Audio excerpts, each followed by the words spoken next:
দর্শক, এবার দ্রুত চোখ বুলিয়ে নেওয়া যাক বিশ্ব ক্রীড়াঙ্গনের কয়েকটি গুরুত্বপূর্ণ খবরে। বিসিসিআইয়ের ক্রিকেট উপদেষ্টা কমিটির সদস্য এবং দিল্লি ক্যাপিটালসের উপদেষ্টা, বর্তমানে এই দুটি দায়িত্বে রয়েছেন ভারতীয় দলের সাবেক অধিনায়ক এবং ক্রিকেট অ্যাসোসিয়েশন অফ বেঙ্গলের president Sourav Ganguly. BCCI CEO Rahul Johri বোর্ডের ন্যায়পালের কাছে গাঙ্গুলির দ্বৈত দায়িত্ব সম্পর্কে জানতে চেয়েছেন।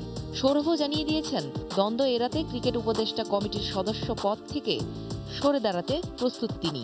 এই কমিটিতে টেন্ডুলকার ও লক্ষ্মণও রয়েছেন। আইপিএলে তারাও দুটি দলের উপদেষ্টার দায়িত্ব পালন করছেন। ত্রিদেশীয় সিরিজ আর বিশ্বকাপে ভালো খেলার জন্য আটঘাট বেঁধেই নেমেছে সাবেক বিশ্ব চ্যাম্পিয়ন ওয়েস্ট ইন্ডিজ। ক্যারিবীয় দলের ব্যাটসম্যানদের নিয়ে কাজ করার জন্য রাম নরেশ সারওয়ানকে নিয়োগ দিয়েছে বোর্ড। আন্তর্জাতিক ক্যারিয়ারে প্রায় 12,000 রান করা এই সাবেক ব্যাটসম্যান এরই মধ্যে বার্বাডোজে উইন্ডিজদের ক্যাম্পে কাজ শুরু করেছেন। কিভাবে স্ট্রাইক বদল করা যায় এবং লম্বা ইনিংস খেলা যায়, এই বিষয়গুলো নিয়েই কাজ করবেন সারওয়ান।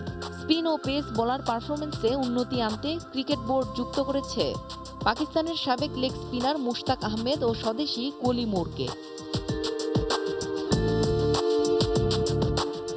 চ্যাম্পিয়ন্স লিগে বার্সার সেমিফাইনাল নিশ্চিত হওয়ার ম্যাচে মেসির জোড়া গোলের পাশাপাশি ট্রেডমার্ক শটে স্কোর করেছেন ফিলিপে কুতিনিও।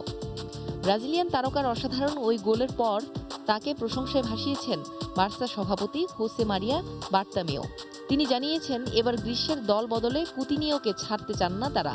চলতি মৌসুমে একাদশে নিয়মিত না হওয়ায় কুতিনিওর দল বদল নিয়ে গুঞ্জন তোলে স্প্যানিশ গণমাধ্যমগুলো।